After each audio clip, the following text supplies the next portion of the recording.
Tuhan Yesus. Salam, jumpa kembali dalam acara refleksi malam setiap hari Rabu. Malam ini kita bersama-sama akan masih dalam rangka bulan diakonia. Kita akan berbicara tentang sejauh mana pelaksanaan ataupun hal-hal yang bersangkutan dengan masalah-masalah diakonia. Mari sebelumnya kita mohon pertolongan Tuhan di dalam doa, mohon kekuatan dan penyertaannya. Mari kita satu dalam doa. Segala puji dan syukur kami aturkan kehadirat-Mu Bapa, penyertaan dan pemeliharaan yang senantiasa Tuhan limpahkan atas kami sekalian dari hari ke hari, saat waktu malam hari ini juga Tuhan telah pimpin sertai kami. Dalam rangka kami akan menyampaikan apa yang menjadi kehendak Tuhan melalui pemberitaan firman-Mu. Tolong Tuhan, apa yang kami baca, kami dengar dan kami hayati dapat menjadi berkat dan menjadi masalah manfaat dalam kehidupan kami bersama-sama. Terlebih kami masa-masa ini dalam rangka gereja-Mu memahami, menghayati arti diakonia dalam pergi kehidupan bergereja bersama-sama semua pihak. Tuhan sertai, Roh Kudus-Mu akan memimpin menyertai, sehingga firman-Mu sungguh-sungguh menjadikan berkat. Dalam nama Tuhan Yesus kami mohon. Amin.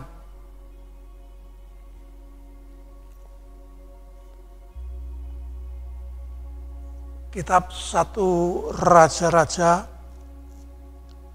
pasalnya yang ke-17.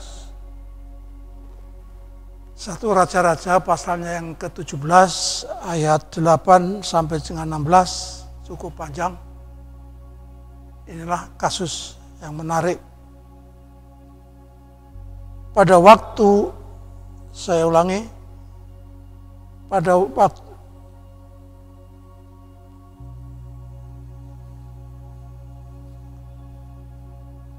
maaf ini,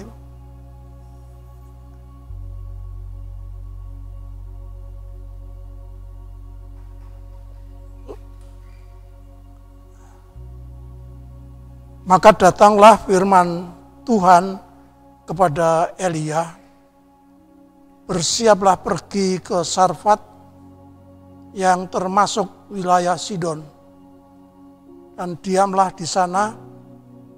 Ketahuilah aku telah memerintahkan seorang janda untuk memberi engkau makan. Sesudah itu ia bersiap lalu pergi Sarfat. Setelah ia sampai ke pintu gerbang kota itu, tampaklah di sana seorang janda sedang mengumpulkan kayu api.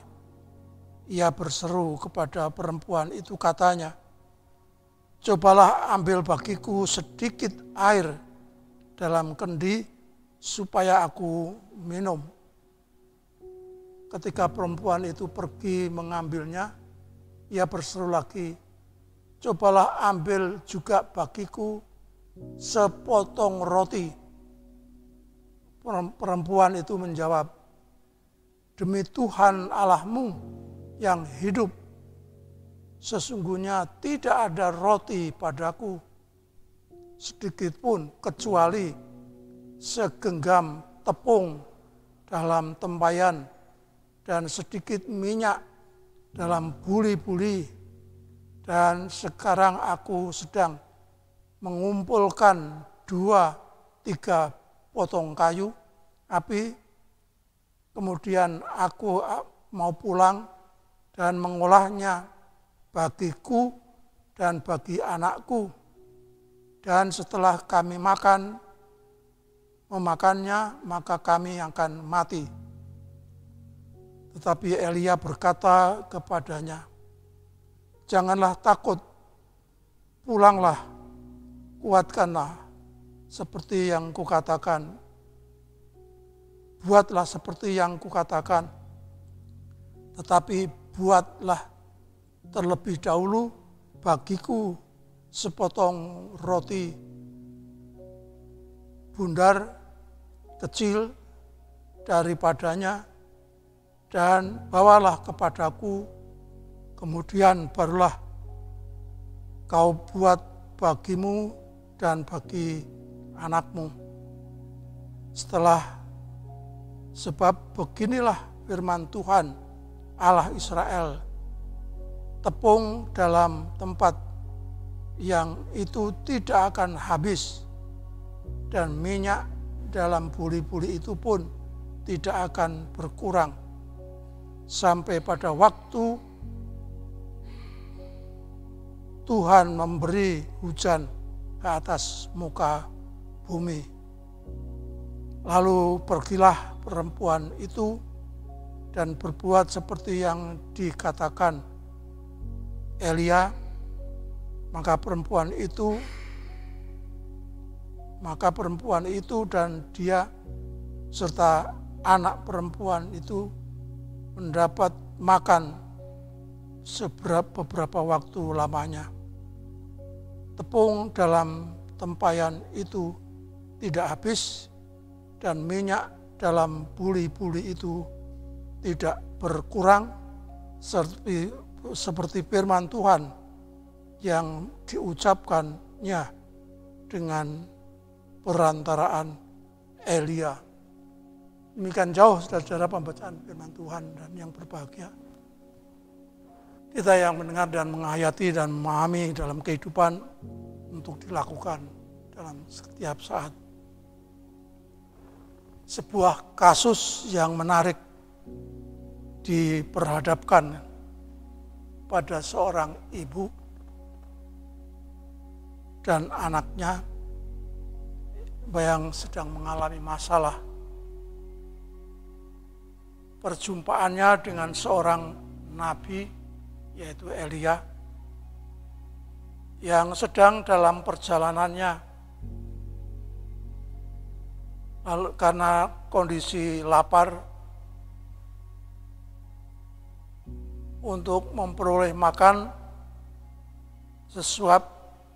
barang sesuap dalam kondisinya yang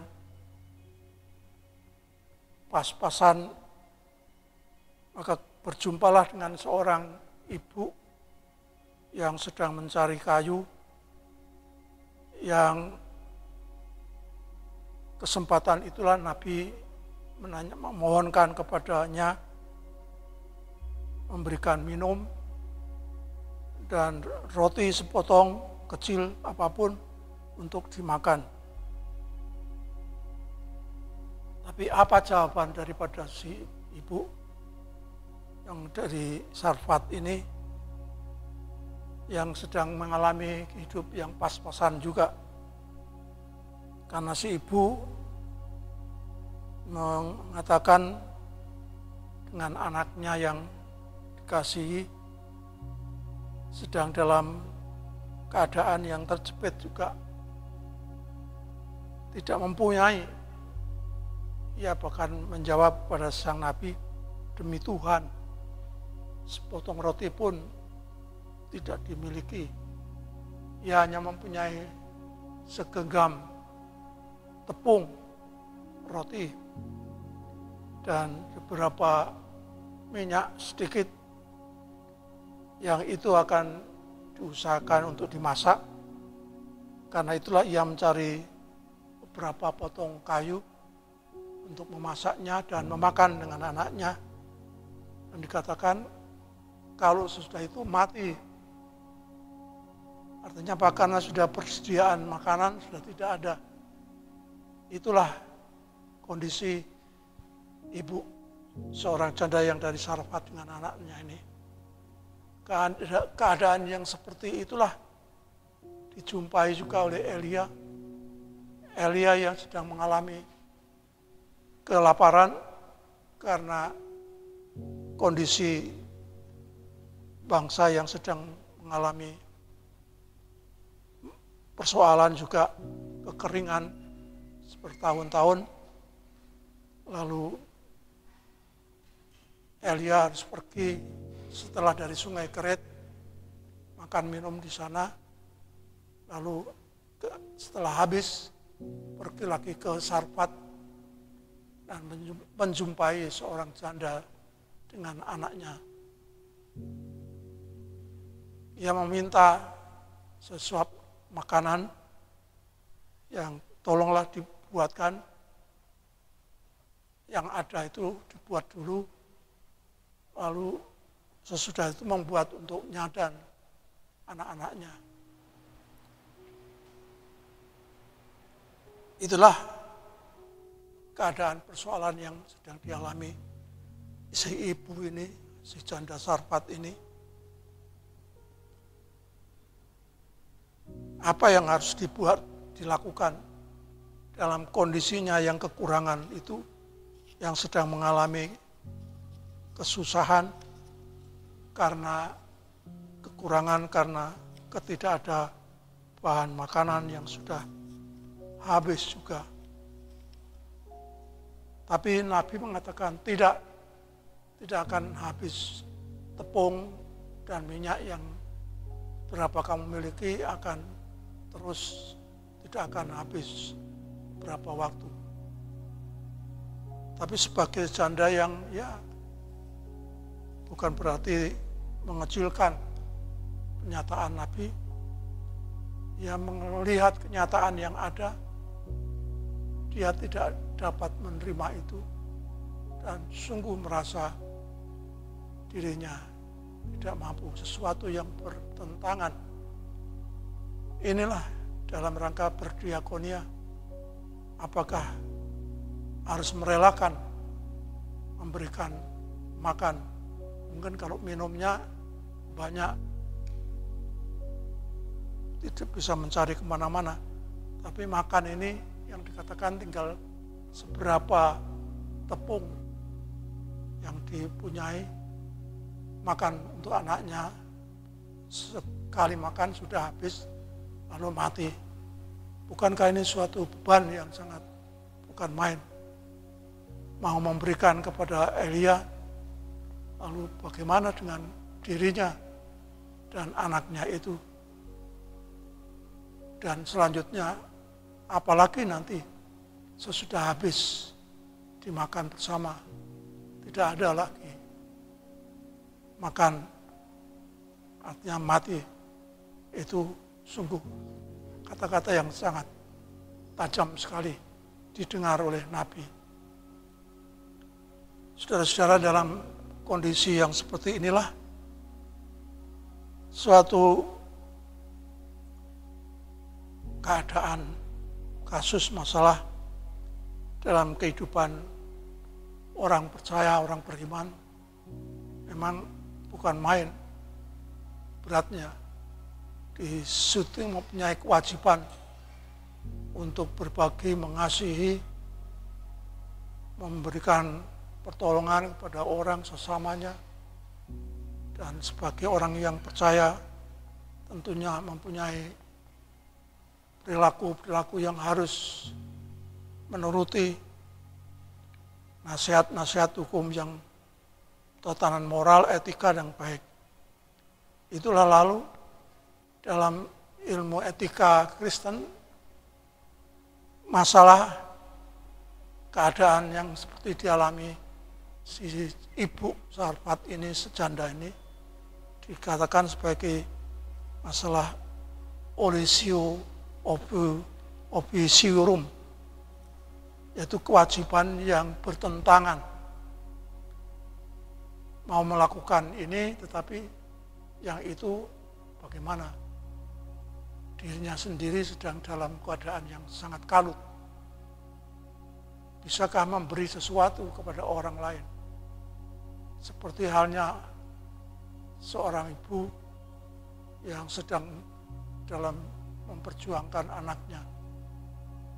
Dalam anaknya sudah kuliah hampir selesai, ada kendala karena SPP belum dibayar, sehingga anaknya akan mengalami musibah dalam studinya, mungkin akan kena DO. Di sisi lain, si ibu ini juga mempunyai masalah dengan ibunya yang sedang sakit parah dan membutuhkan dana untuk dapat menolong, membebaskan deritanya. Apa yang akan dilakukan oleh si ibu ini? Mau memberikan kepada si anaknya yang supaya tetap bertahan bisa selesai kuliahnya tanpa mengalami DO, ataukah harus mengorbankan anaknya di DO karena untuk pengobatan ibunya yang sudah kondisinya yang sangat parah sakit. Keadaan masalah yang seperti inilah yang dinamakan dengan colictio opusiorum, kewajiban yang bertentangan. Memang itulah dalam etika, kehidupan etika masalah manusia. Mau bagaimana dengan keadaan seperti itu? Atau secara mudahnya dalam kondisi orang kekurangan, dapatkah kita juga memberi pada orang lain, menolong pada orang lain? Sedang dalam bahaya, mungkinkah kita melakukan juga pertolongan orang lain? Seorang yang sedang dalam sekoci perahu kecil terombang-ambing gelombang, akankah menolong juga sesamanya yang di dalam sekoci, yang adalah sama-sama sedang dalam bahaya, kondisi yang sangat payah? Adakah colictio opusiorum ini menimpa setiap orang? Dalam teori etika Kristen memang dikatakan sebenarnya tidak ada. Terlebih dalam iman Kristen. Iman, hidup dalam iman. Bukan dalam etis, moral, tapi dalam iman. Karena iman Kristen mengakui bahwa hidup adalah milik Allah, sudah diperbarui dan dikasih oleh Roh Kudus Allah yang memimpin menyertai. Apapun yang diperbuat tidak akan sia-sia, akan dapat berlangsung dengan baik, aman, tentram. Jadi si janda Sarafat ini juga begitu. Ya sudah, dia yakin ada harapan karena dikatakan oleh sang Nabi tidak akan habis itu tepung roti sampai selamanya. Percayalah, itu berarti ada harapan iman. Tapi sebagai manusia yang biasa yang sudah pernah terkungkung oleh dosa, masih ada. Katakanlah hal-hal, efek-efek dari dosa itu yang menyelimuti, sehingga berpikiran seperti itu. Mana mungkin kalau ini kumakan bersama kamu berarti sudah mati, selesai, sehingga berat untuk memberikannya. Sekarang ini juga merupakan pergumulan dalam menghadapi peri kehidupan etika yang baik, yang benar, yang tulus, seperti halnya yang diberitakan oleh firman tadi.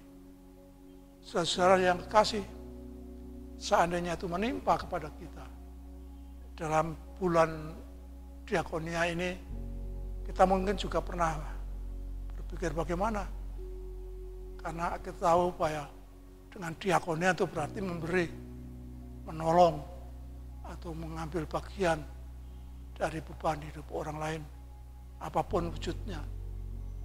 Ya, kalau diriku sendiri sedang dalam keadaan menderita begini, mungkinkah kita bisa mengasihi orang lain, memberikan sesuatu kepada orang lain? Ini sungguh-sungguh merupakan colictio opusiorum, juga beban mental yang penuh dengan pergumulan. Kalau itu kita pikirkan hanya dalam kondisi manusia yang sudah jatuh dalam dosa, mungkin. Karena itu adalah merupakan persoalan itu bukan persoalan yang objektif, tapi lebih menekankan kepada subjektif, hal-hal yang menyangkut dirinya sendiri. Apa yang dilakukan dan apa yang diperbuat.